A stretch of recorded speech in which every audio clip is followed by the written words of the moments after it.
poetry, radio, verse. It's all about the D. Desire, discipline, dedication. I know what you were thinking, savages, but that ain't it. Let's go.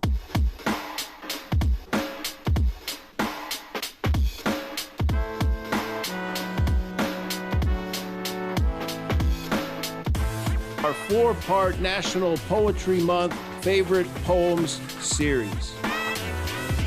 Just kind of signifies what art really is. Like we mentioned before, the romanticizing the ordinary.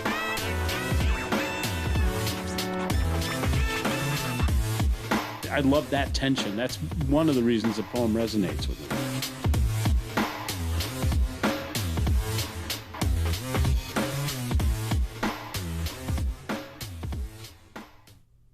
Welcome, welcome, and welcome. I am James Hamilton, and this is Versed, your home for poetry on the radio. As always, we are coming to you from the hub of Midwest Poetry, the WBOM full-service radio studios located inside the basement of the Mendelssohn Center for the Performing Arts in Rockford, Illinois. Today, we are going to continue with our National Poetry Month special. This is part 2 of that 4-part series. So the next piece is one of Paul's, and it is Soup Can-Sized Thoughts, Maisie Knox.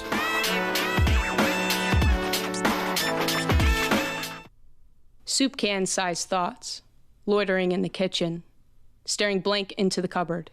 Ingredients of me. Everywhere. Scatterbrain, no recipe, instructions blasted all over the label, but still no clue of what to do. Soup can-sized thoughts, well, at least that is how I've imagined them to be. Compartmentalize, organize truth, fear in that first bite of writhing hot soup, temptation I salute, indecisive coward, not appetized by you. Actually, let me break a few dishes, rearrange those cookie-cutter cabinets, not push in my chair. Fuck that coaster. I'll put my drink anywhere. Maybe I'll slam the cupboard door while I'm at it, startling the cabinets to its left and right because I hate soup, but crave any truth that is too big to swallow, leaving me mostly hollow with small remnants of white lies I've told myself over time. Because in reality, my thoughts are not soup can-sized, but rather that is how I pitch them to stay alive. Society is judgment, so I stay put, staring blank into this cupboard, wasting precious borrowed time that is not yours and is definitely not mine.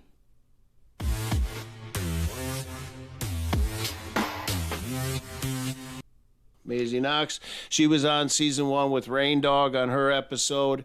And we actually ran into her this morning at Wired Cafe. Right by here, coincidence. Yeah, right here in town, yeah. For sure. Paul, why did you pick Soup Can-Sized Thoughts as one of your favorite poems of season 1? Well, as a man, I'm learning about the things that society and that we men do to women. And this fits in that theme of women having to become smaller, having to compress themselves in order to get by. And so it's not explicitly a feminist poem, and it even doesn't talk about her being a woman, but I hear that being done in this poem. That's soup can-sized thoughts, because she says in it, no, they're not. You know, her thoughts are bigger than that, and she hates that fact. So I love that tension. That's one of the reasons the poem resonates with me. Mm-hmm. Rachel? I mean, I'm going to be straight up. I've heard Maisie perform this one a couple times, and every time, like, I just really love it. And it kind of goes back to, you know, our previous poem that we just talked about. It just reminds me a lot about my own kind of struggle with, like, masking and trying to, you know, water yourself down. And Paul, kind of like you said, it's because that's what women do. You're supposed, you know, when I try to speak up, I'm a bitch, you know, but when that dude speaks up, he's a leader. And right. Yeah. And then goes back into the whole expressing too much, you know, like personally for me. And then I know a lot of other people have to just mask and water down because I guess we're like too uncomfortable with the thought of, you know, the rest of the world not accepting us or being uncomfortable or unsettled by you. Right. So, you know, it's like we may just be sitting here and not really saying anything, but inside the brain, there's like an entire kind of universe. Like, okay, you guys saw Men in Black where the little cat collar had the Yeah. it's The entire universe Yeah. in it. Or a It's- solar system or whatever it was. Yeah. yeah, Galaxy. It's basically I'm like that cat with the collar. Wow. Yeah. Wow. That's okay. cool.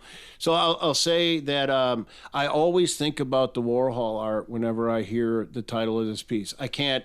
It's like it is tied to that in my brain. I don't know why. Beautiful. Which I mean is really cool. Actually, Now I'm seeing you know? 4 Campbell soup cans. Yeah, for sure. So this is the thing that I too have heard Maisie perform this poem a lot. Me too. It may have been the first one that I heard her perform.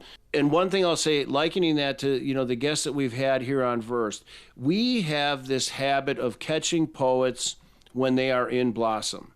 And I think of this as one of those poems for Maisie because it was one that she wrote earlier. She wrote it before Mad. I know that. I know she Right. wrote it before the one with the, she has more worries now than clothes. That one. Right, that's the harp. Yeah. Yeah, this one was written earlier in her blossoming into the poet that she's in, that she is She's now. becoming. Yeah, that she's becoming.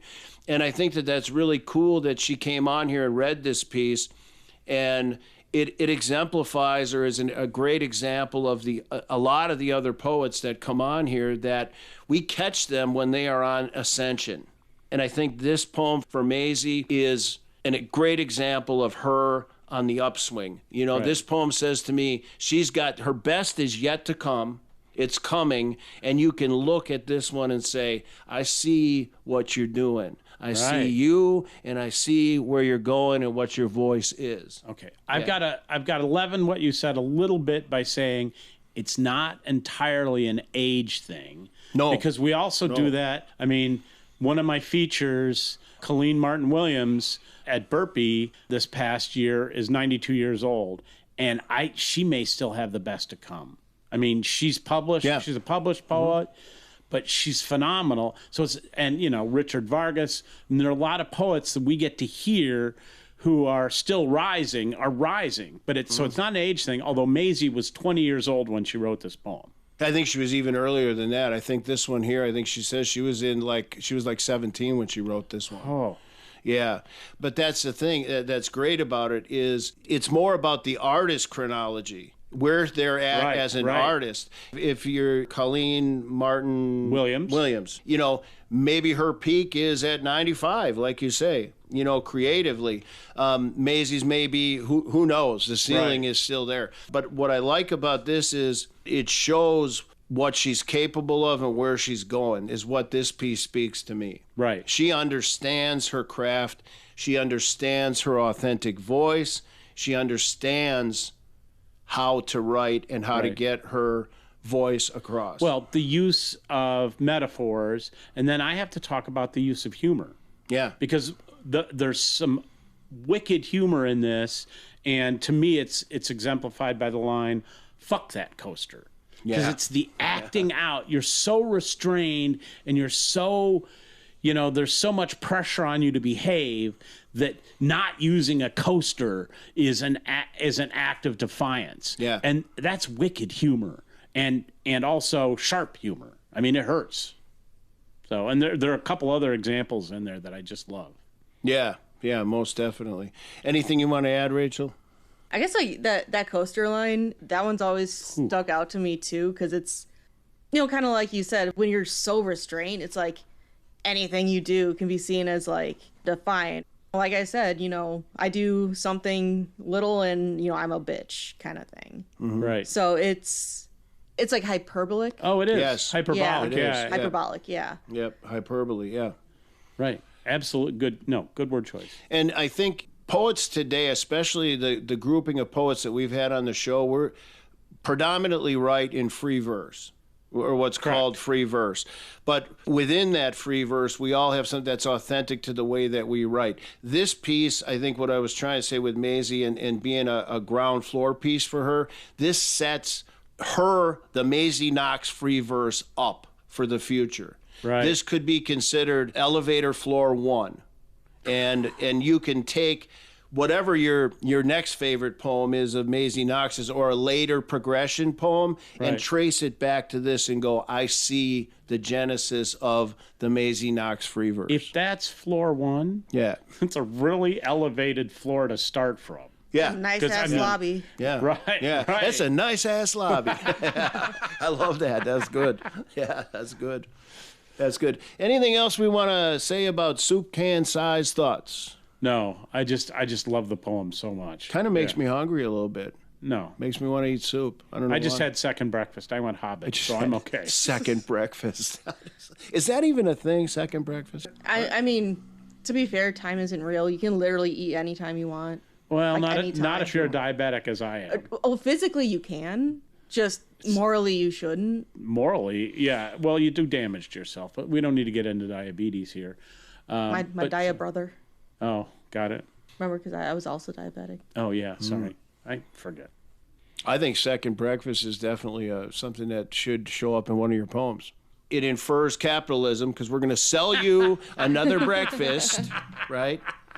It is very American. I don't think over in the UK or Spain they're going to be going, let's have a second breakfast. But in the fat country that is America, I Wow. could see us having two breakfasts. Okay, now I'm going to refer our listeners to the song Super Fast Jellyfish by the group Gorillaz. Yes. Yeah. Because that is you have right it. on Yep. point here. It is right on point. Yeah. Oh, I know. Like I had a really strong Gorillaz phase between like high school and college, and like no, that one was like really Mine's hitting. not over yet, and I may see them this summer, and I'll leave it at that. Lucky?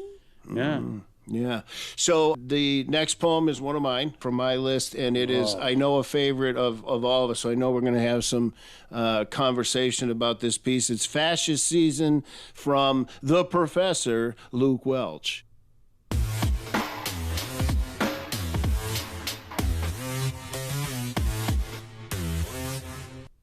It's fascist season, and you know what that means.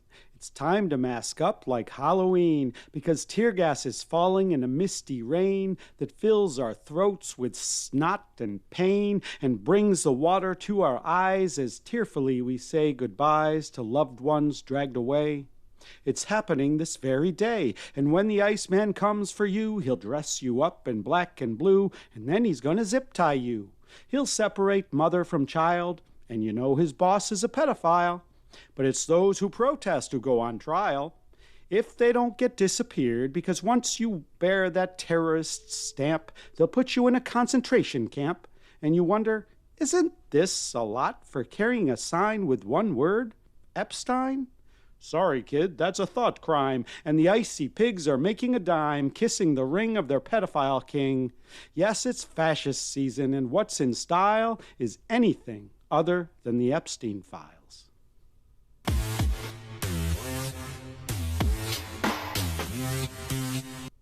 So when I listen to him read this, I can picture him like I'd be sitting in a chair and watching something on TV at like 3:00 in the morning, and this infomercial would come on, and he'd be like, "It's fascist season," and I could see Luke's face on the TV doing this like almost like a Oh. broadcast.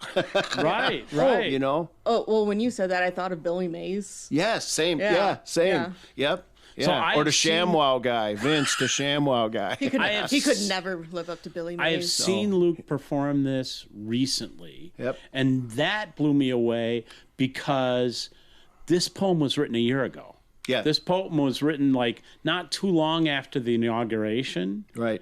And it is just as cutting and just as relevant right now. It has lost nothing, if not, it's grown more germane.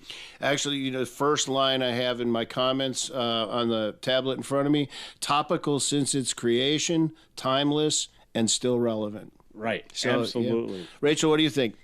Yeah, that's exactly what I thought. Like, wow, the way this is aged is just like kind of a punch in the face. Right. It's Right. you know, and like I remember, you know, there was a line about ice in there, and I'm like, oh, oh, Luke from the past, if you could only see what Right. has happened. It borderlines on precognition. There's stuff in here that we did not have the deaths in Minneapolis when he wrote this poem. And ICE was not really on American streets the way that they have been later in, so Right. yeah, definitely. It hadn't become apparent yet that they were going to be the administration's shock troops in the war against American democracy. So yeah, SS. but he saw that coming. He did. Yeah. He did. What else do you have for notes about fascist season? Well, Paul? once again, as I talked about with Maisie's poem, the use of humor. This could be a stressful and dark poem, and I've gone there in my resistance poems, and I know a lot of poets who have, and anger, and there's an underlying anger here, but the employment of humor.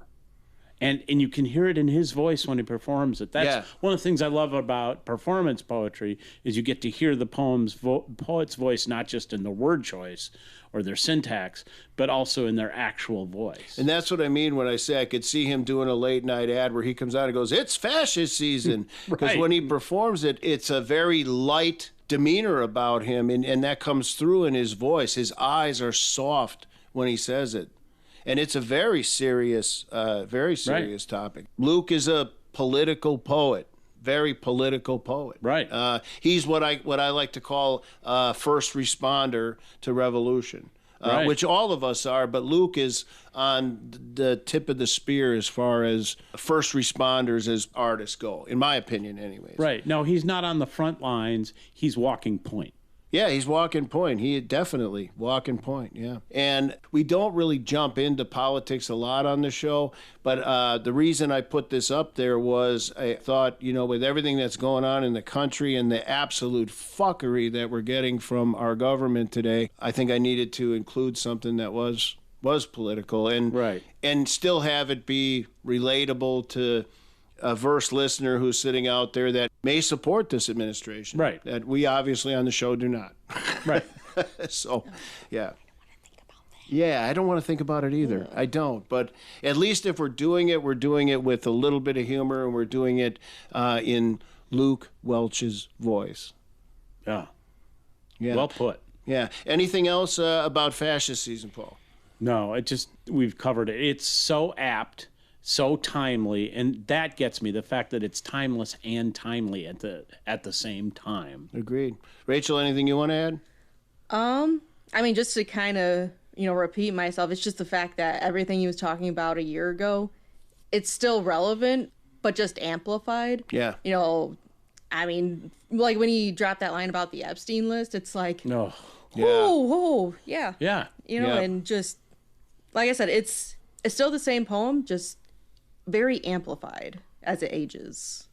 Yeah, which I think is just great. The thing that I'll say about performing poetry that we'll say is, you don't have to do an intro to a poem because the poem should speak for itself. Right. And in this case here, there isn't a lot to say other than the precognition type of thing and how the poem holds up over time, because the poem does speak for itself in this Right. case. You don't have to do an intro. We don't even have to do a review of it. We could have just played Fascist Season and it would have spoke for itself and we could have said, yep, but that wouldn't be a radio show, would it? So I've got to go into that a little bit because you brought up an important topic. I think you were the first person who introduced us to that thought of, introductions, the exact thought that if you've got a lot to say about a poem, you need to write that into the poem to set it up. And of course, Billy Collins has a poem. It's not introduction to poetry. That's something different. Maybe it's the introduction or picking wild strawberries. But anyway,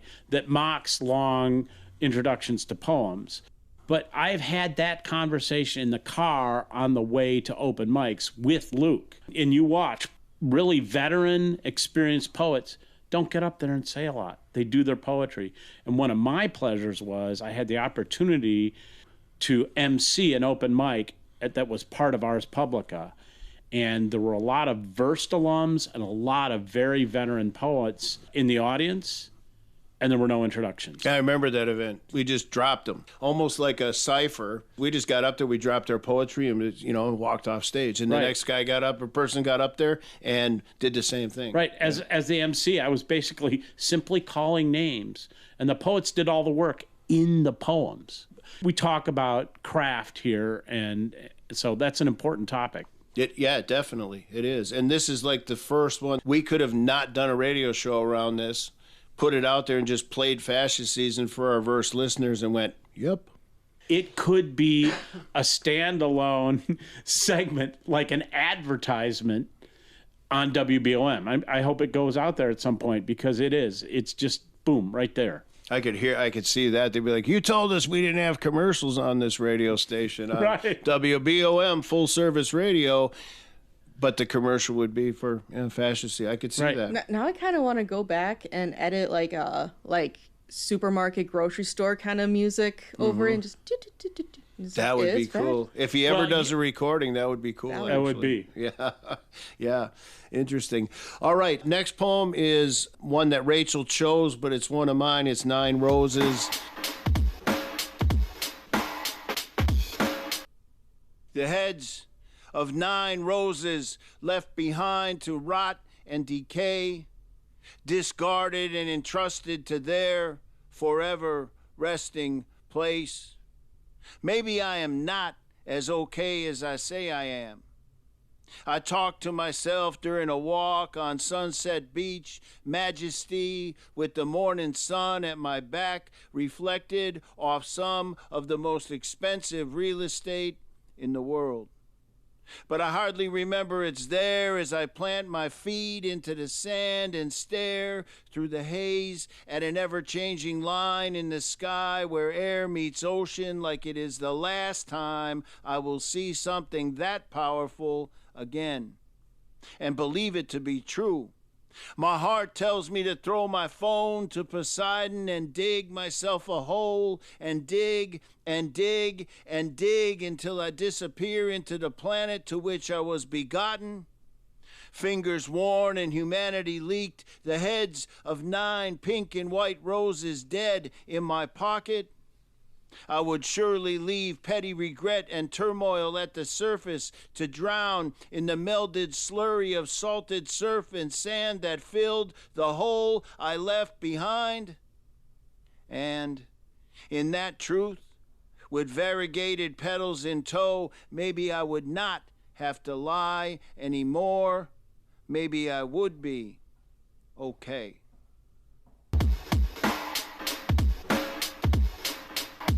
So I want to preface this. I'm going to ask you why you picked it, Rachel, but I want to say I have done a lot of interviews since I wrote this piece. You know, I performed it out in California the first time, and I've done a fair amount of interviews. It shows up in my new book. So I don't want to, I can talk about the process a little bit about it, but I don't want to kind of do this. So I'm going to lean on you all, is what I'm saying, In other about words, your impressions of it. You're having the natural artist resistance to, you do not want to be asked, James, what does this poem mean?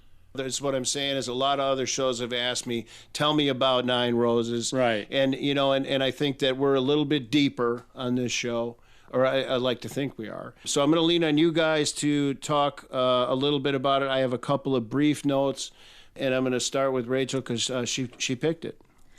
Okay, so I guess my thing, it's a little less about the poem itself, which, like, it's a great poem, but it's like the effects around it. So I guess, like, just for, I know you said you don't want to go into detail, but it's about James finding, some rose heads on a beach. And should I be talking to you guys or to the radio? Yeah, you can talk to whoever. Yeah, Okay. Yeah, talk Sorry. to us, talk to the radio, because we're all versed family. So everyone in their cars, on their couches, or on the toilet at home listening to this radio station. Here's how I'm going to reassure Rachel. This man has a large enough ego that talking about him in front of him in the third person is perfectly fine. Definitely. He eats that up. Yeah, definitely. Okay. I'm going to start that over then. Okay. Okay, so I'll just preference with a brief blurb about it. So, James, it was about you finding some rose heads on a beach and then all your emotions and feelings and stuff.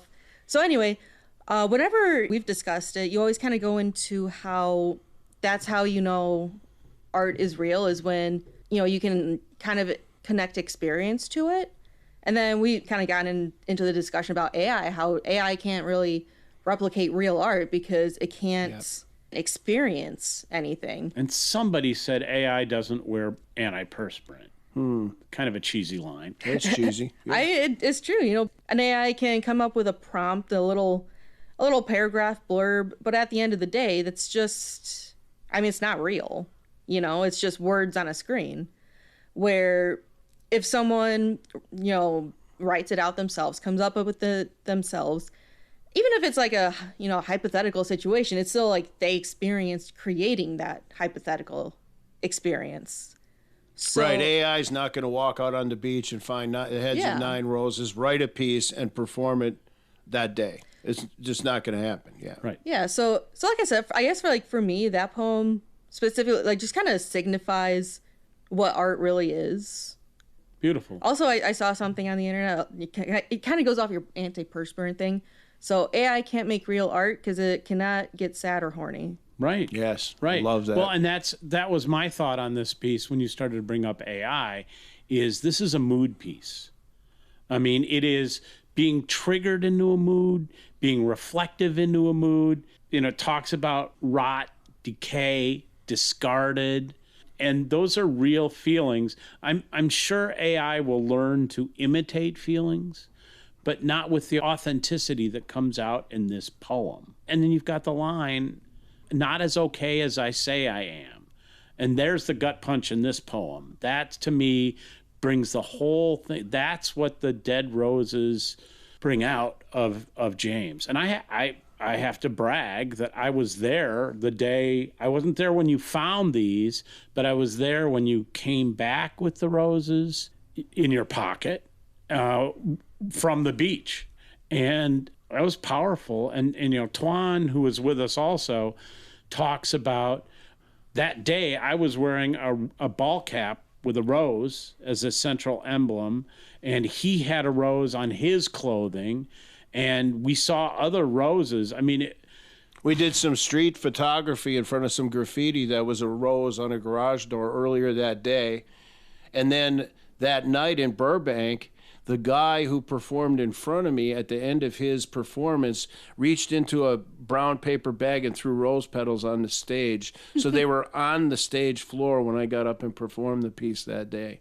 It's a powerful metaphor because of what roses represent to us socially. And to use them that way, to feel them that way. Yeah. These are roses where the heads have been clipped off and discarded and they're rotting on a beach. Is such a great, real twist. It's the poet's eye to see that and go, what the fuck?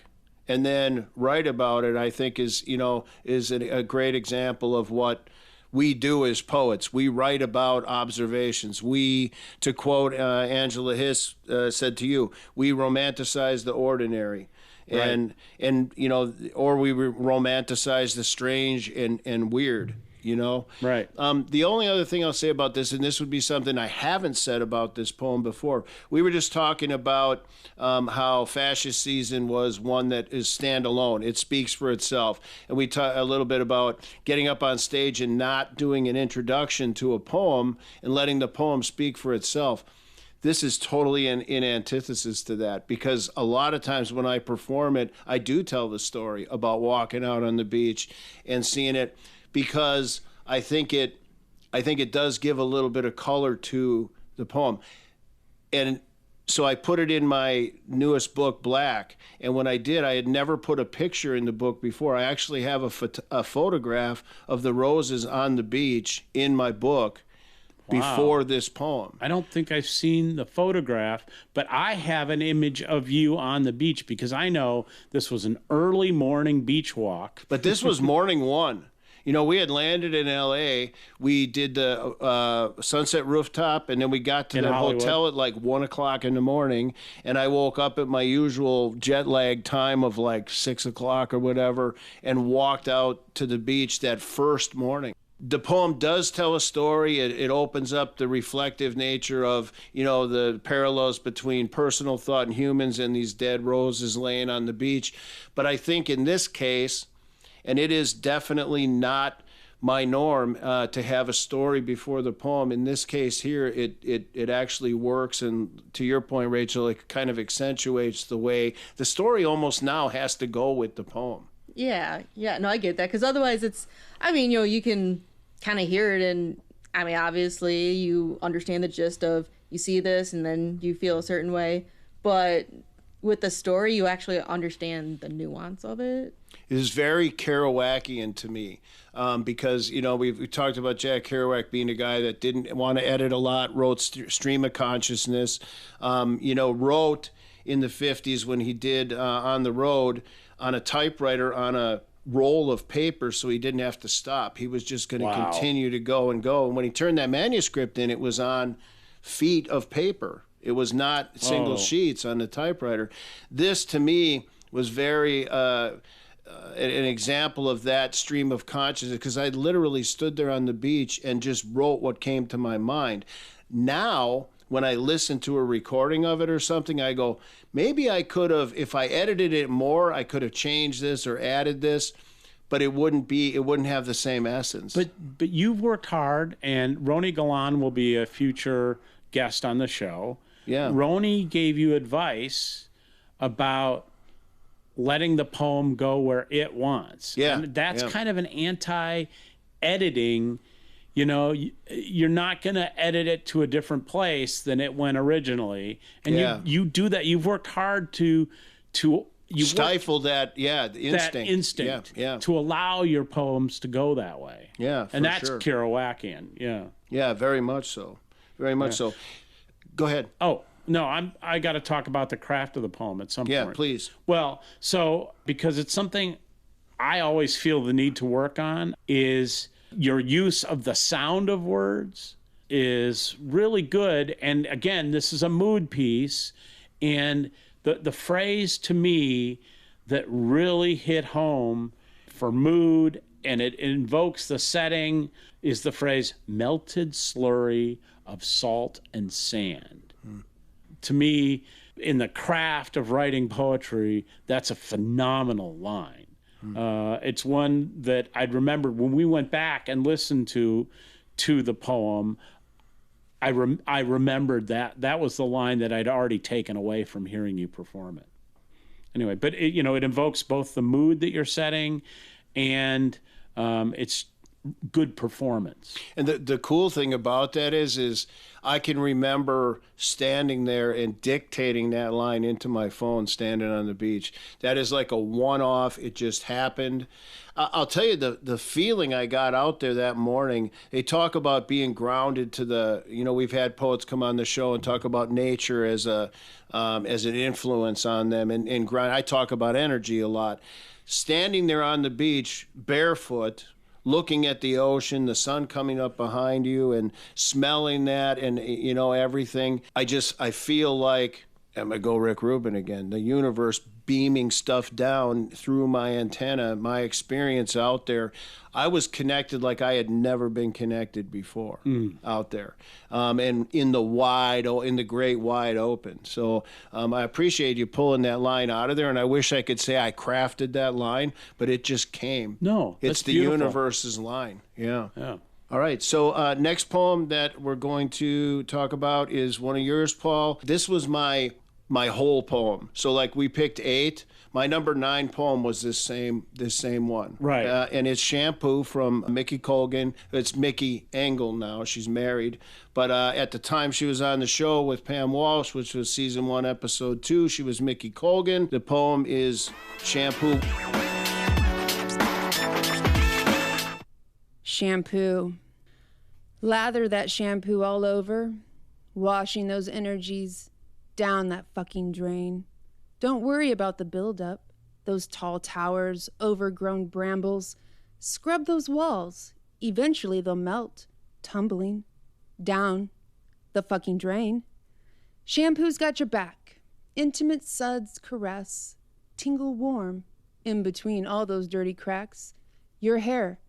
Head got you all up in your emotions, dirty thoughts. Sink deep into that ritual. Cleanse, stimulate, integrate, regulate, and transmutate. Bounce those negative energies, frequencies, down, down the fucking drain. Shampoo tantalizes, tickles within. Breathe deep, stimulate. Strip and clarify, deep within your soul. True intentions expel your negativity like a fuck that you don't give. Down, down the fucking drain. And then seal it up with a kiss and a little cream rinse.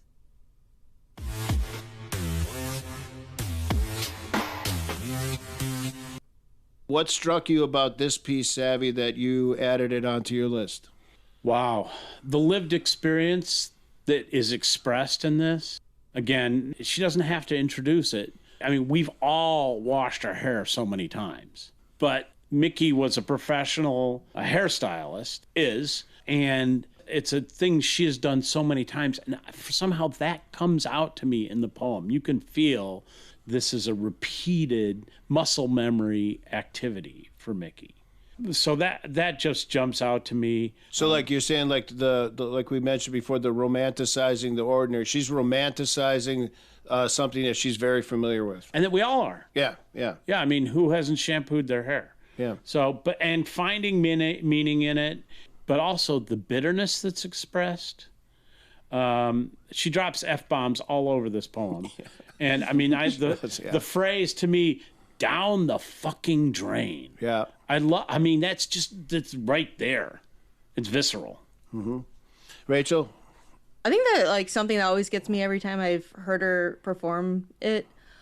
There's just like a few lines, a few spots that she almost presents it kind of sensually, but she's literally talking about washing her hair in the shower. Right. So just kind of like portraying an emotion that isn't there, I always think it's like a really clever kind of performance move. So I always like seeing Mickey perform this one. Yeah. So, go ahead. She quite literally can put you in a lather with this poem, even though it's not expressly sexual. Mm-hmm. Yeah. So I'm glad that you said that, because so these are my notes as I wrote them. Listening to this, I am moist. Seriously. Okay? And so this, I believe this is another one of those, like we talked about Maisie's, this is another formative poem from a versed artist. This is one that she wrote early, that she had said she had wrote years before she ever even tried to be a poet. This is an older poem for her, and I think was indicative of stuff that came later. The other thing is, listening to a lot of poetry, attending a lot of live poetry events, erotica has taken a hold on the poetry scene. There are a lot of poets that do pretty overt erotica. All right, I'm not going to name any names because because she hadn't been. We don't. But point being, this poem makes me wet. It does. I mean, I think about fucking when she reads this poem. But it's not expressly sexual. But it is more, what I'm trying to say is there are a lot of overt erotic poets that will talk about, very explicit sexual things in their poems. And this is more arousing to me than those. Right. And the other thing I'll say about the process she uses and why I mentioned this as a formative poem for her. So when I started out writing, I used fuck was my placeholder word. If I was writing something and I didn't know the right word to put into a spot, I just put fuck in there. And then when I got done with the poem, if fuck still worked, I left it in there. And, you mentioned, Paul, that she, has the F-bomb in there a bunch of times in here. It kind of was nostalgic for me because I was like, I wonder if that's her placeholder word. Oh. And when I asked her about that, she said it was. Oh, wow. So that was really for me, cool. as an English teacher, I would say language, because I needed to keep my classroom a little bit appropriate. But also, I did one activity on a weekly basis. The New Yorker has a caption contest, and I stole that idea, and I would have students write a caption for a New Yorker cartoon that I'd taken the caption off. And they would quickly discover that if they put swear words in there, they could always get a laugh. And we'd share them. That's how we'd end the week, is sharing everybody's captions. And so it's ironic for me to hear you say that, because I would try to teach my students, and I'm not saying this about Mickey at all or you, but I was trying to, not that I was offended by the language, but I thought it was too easy to get a laugh or an emotional response with that word. And I wanted to teach them to be more sophisticated in their humor, to find something else that was funny. See, for me, it was more of a placeholder. It was just you're writing and you don't know whether to say pink sky, rose-colored sky, whatever, and you're writing quick, I would put the fucking sky in there. It was just a placeholder. It wasn't there to elicit a laugh or anything. So it was cheap in that sense. It was just there to put a word in place. Right. You know, you could do fuck, fucking, fucker, fucked. X.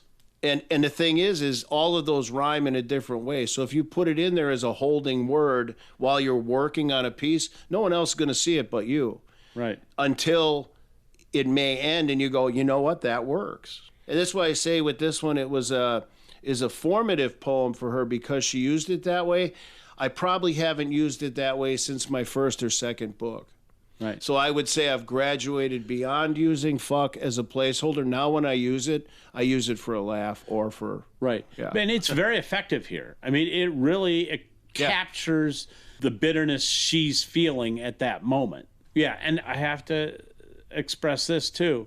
I'm saying this as someone, I kept a large collection of slang dictionaries in my classroom, and I had a dictionary that had 7 pages of the forms of fuck, the different uses, the different parts of speech, 7 pages of it. So they'd inevitably find that. But I wanted them to learn that words have different uses and different meanings and different forms. And so it was a good lesson in that and very engaging for them. Mm-hmm. It's like all the ways to use bitch, and it all depends on the context. Right.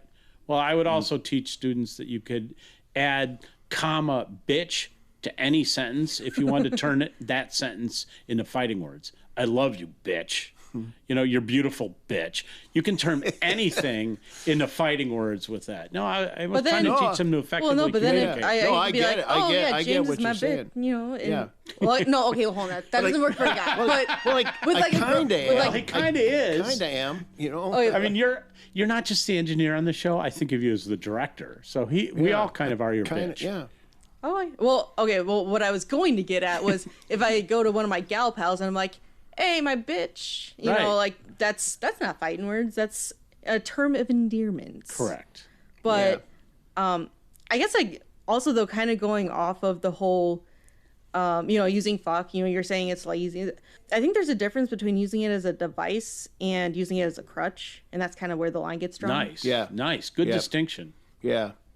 For sure. Like you said, it is effective in this poem in a couple of different areas. But it was funny because I had used it that way, and it just was something that when I hear this poem, I didn't see it as effective. I was like, I wonder, and that's why I asked her if she had done it that way. So there were similarities with her process very early on before she even decided to be a writer that were similar with mine from very early on.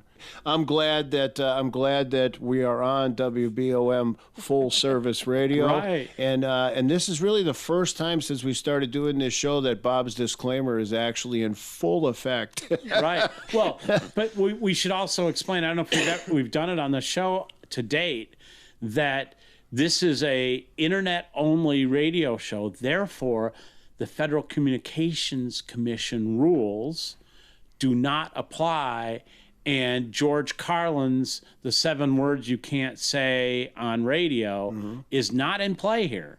Truth. We can use that word. They even have a radio show on this station called Parental Advisory that takes full advantage of the fact that those rules don't apply. I think we take full advantage of them. We certainly are doing that today. Right. All right. Anything else we want to say about shampoo? Other than that, it tastes bad. Wow. No. So next poem. I know this is one of your poems, Rachel, that you picked.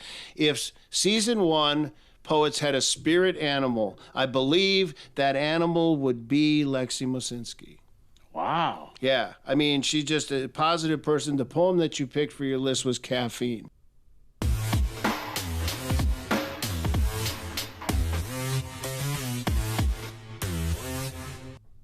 Caffeine.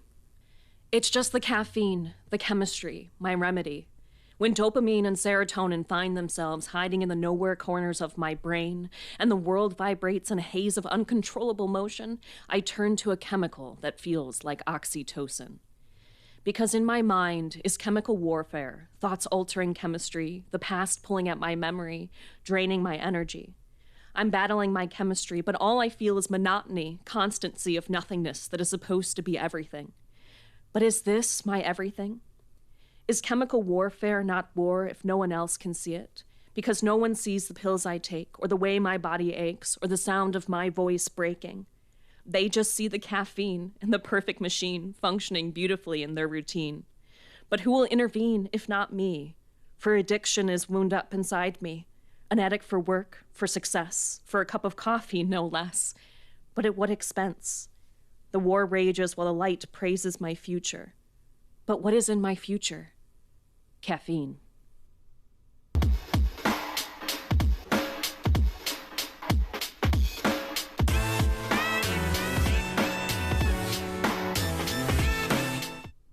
First, I'm going to go off what you just said. Yeah. Like, she's the definition of main character energy. Yes.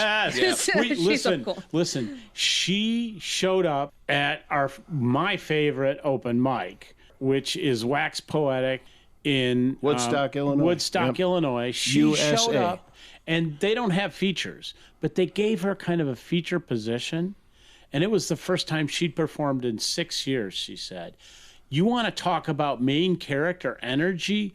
That's why she got the feature. She came in with her main character energy, to your point, and she basically wrangled a couple of feminists into giving her room to do 6 poems. She was exuding main character energy that night. And by the way, she drives a motorcycle. One of 2 women poets we've had on this show who drive a motorcycle, and she ripped her shirt off during that show. I mean, yeah, she is the personification of main character. Crazy. So continue, Rachel.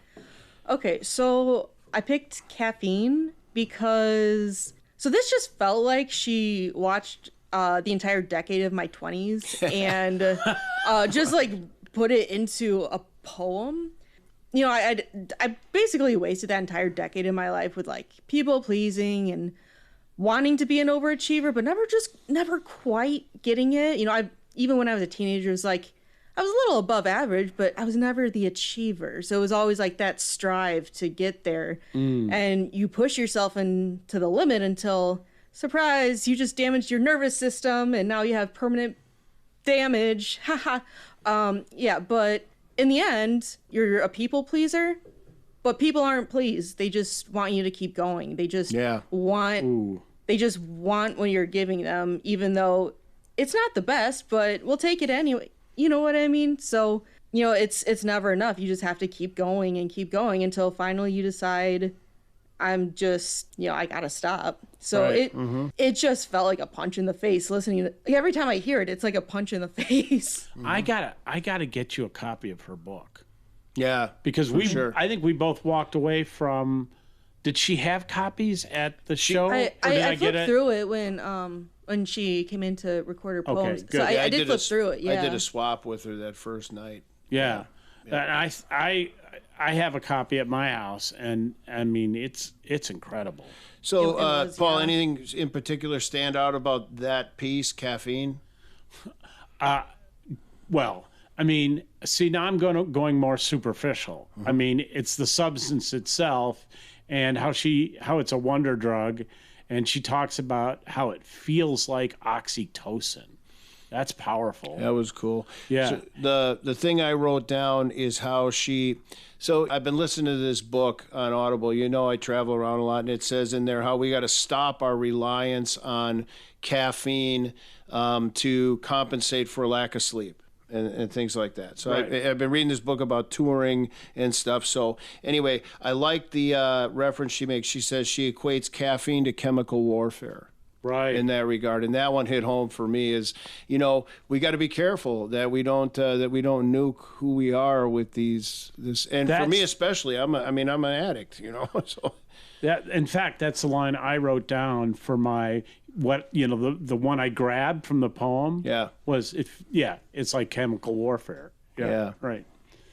The other thing I want to say about this is, and this is a theme from these shows, is how poets are describing things in their individual lives, but they're describing them for all of us. They're universal. Yeah. And so they're putting down the universal for everyone else. And I think that's why we grab the poems and love them so much. And for me, this is a universal poem. And it's another one that is not super long, and it accomplishes what it needs to accomplish in like a short amount of time.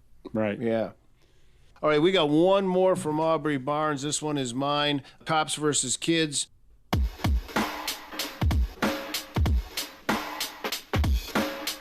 At the youth center I mentor at, the students will occasionally play basketball against the Rock Island Police Department. And instead of skins versus shirts, it's boys in blue versus boys in black.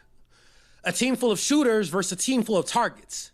A team who was taught to fight for life when taken to ground versus a team given guns with lethal rounds.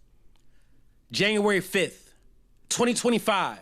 21-year-old father of one Jakarta Jackson was shot 5 times, murdered over a misdemeanor by Officer Brett Taylor, the Rock Island Police Department's most valuable officer of the year. Jackson's 3-year-old daughter watched from backseat like bleachers, unaware that it'd be his final game before they hung up his jersey. His 6-year-old nephew was so close to the action that his clothes collected glass from driver's side window, shattered by baton like backboard after final score was settled. Before arm was extended, aimed under center, shot, released before car could power forward, bullets turned free throws from close range, hitting nothing but net through warm-ups as the opposing team goes on defense, playing point guard good enough in court that Taylor didn't get penalized for a charge and was let out in same corner. Strolling streets would itch to scratch out another slave to system who dare escape while he in the field, who dare be next Call of Duty casualty where there's no respawn, who dare be next bodied on body cam for family members to watch or replay like a bad show that leaves them on cliffhanger that they pray, hope, and cry for their baby boy, their best friend, their big brother to return back for another season. And I'd be damned if I let these kids, to whom I am to serve and protect, to play against a team with years of shooting experience. Foot chase professionals who are skilled in breaking ankles, shattering rib cages, asphyxiating breath from lungs. Experts at swapping descriptions, changing 18-year-old boy to 18-year-old man, which makes foul play more reasonable to witness. So when they team up on one team who fights in fear till at his last breath, they charge to the player saying that his stat, strength, and skin seems to be a threat. Long as they treat us as soon-to-be casualty, pull up our records before seeing our humanity, long as we be pearls trampled under their feet, there ain't no way in hell we play any more games with any of these pigs.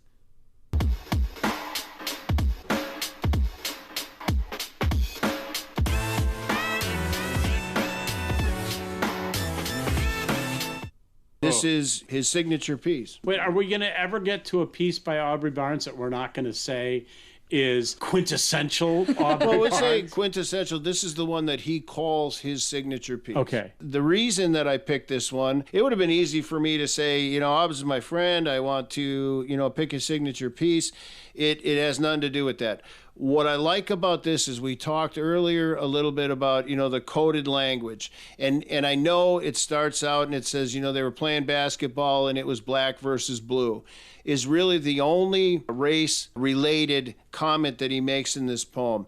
What I like about this is, to your point before, Paul, about coded language and making this universal to everybody. This is a knock on the police. They are oppressive. They are dangerous when unchecked, and I think he does a good job of taking this, somebody that got shot, and taking it from a race issue and making it a blue issue. Because Right. to me, that's what it is. Well- We let me just finish, because to me, this is something I'm passionate about. The police are an exorbitant, in my opinion, in society today, the police are an exorbitant waste of funds. They need to be defunded, and they need to be held in check for the shit that they do wrong, because they're killing people every day. Right. And they're doing it in the name of justice and the law, and it's not okay. Well, and you see, and I don't want to go off on a historical diatribe, but, Yeah. the police's DNA as an institution is from the slave catchers. And they still have vestiges of that history in the way they behave. But to take it's not racial, I wrote right in the margins of my notes the words Renee Good. Yeah, right. There right? you go. Yeah. Boom. Because I thought about her while I was hearing this. And the line, a team full of shooters, a team full of targets. Yeah. That's the gut punch for me.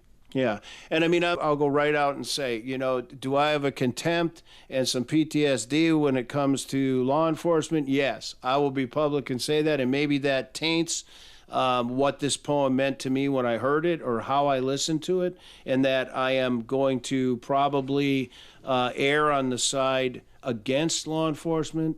I'll throw that out there for Verse listeners to hear because I voiced a strong opinion on hearing this poem, and I want them to understand that is, that's me. It's Right. not the show. It's not you guys. That's me, and that's experience talking. Wow. And, I've talked on this show about the fact that I was part of law enforcement. I wasn't a sworn peace officer, but I carried a badge for a number of years. I still have it. It's a prized possession. But and not all cops are bad. I'm not. Right. I'm not saying that. I'm saying that the institution that is the people who are sworn to protect and serve us need to do a little better job serving than weaponizing protection. Right. Rachel, Well, what then do you? again- Yeah. I was just going to say, then again, it's in their name, law enforcement. Like, Yeah. their name isn't, the Avengers or Protectors. Like, their title literally is to enforce the law. So that's really what takes priority. And does this law just so happen to be, corrupt? Who's it going against? So, yeah, no, I'm on the same page as everyone. It's just a very corrupt system.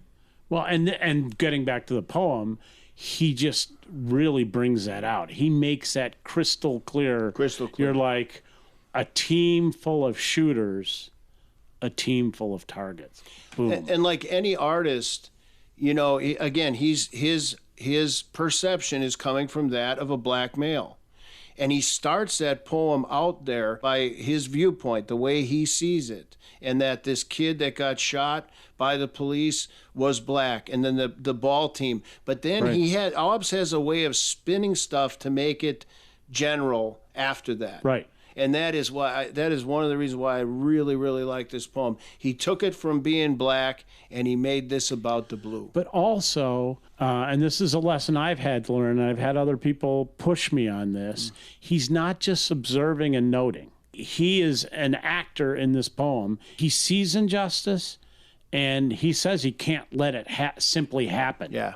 He has to do something about it, and I admire that. So I yeah. do, and the other thing I'll say is he, again, is a writer first. Even though it seems like he starts out and saying, I'm telling the story, the coin is over here. He's planned this out, and it's a masterful job at running through the narrative of this and making you think what he wants you to think. And you paired him up with King Musa, and what was brilliant about that is this is Aubrey Barnes being a master artivist. And the two of them together, I was a little self-indulgent in that pairing because I knew, listen, they had common ground in that regard, but Right. they go about it in such different ways. Right. And come from such different backgrounds, really. Right. I mean, to put the two of them together and to watch them coalesce, and the conversation we had in that show was just like, come on, man. But the term artivist applies to each of them. Definitely, Yeah. yeah, for sure, yeah.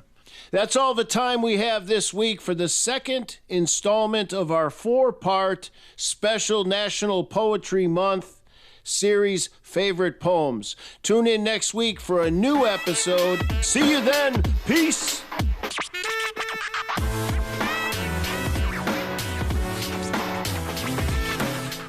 Hi, this is Melissa Hicks on Versed. Here's some of my poetry. A Prayer for the Starbound. When I decided that I was a poet, I announced it proudly to everyone I knew, and kept on like a child with astronaut dreams, the stars blazing behind my eyes, to colonize new nations rightly, to be a mother to new worlds, having learned so much here below, a star child crossing crossed lovers sailing upon an infinite sea of galaxies, to join good men and women, boldly going, reaching further, contacting, passing through vast blacknesses, exploring still starry skies, to be a particle on the face of our heavens, to be of a courageous heart and true intentions, propelled by the well-wished whispers of poets.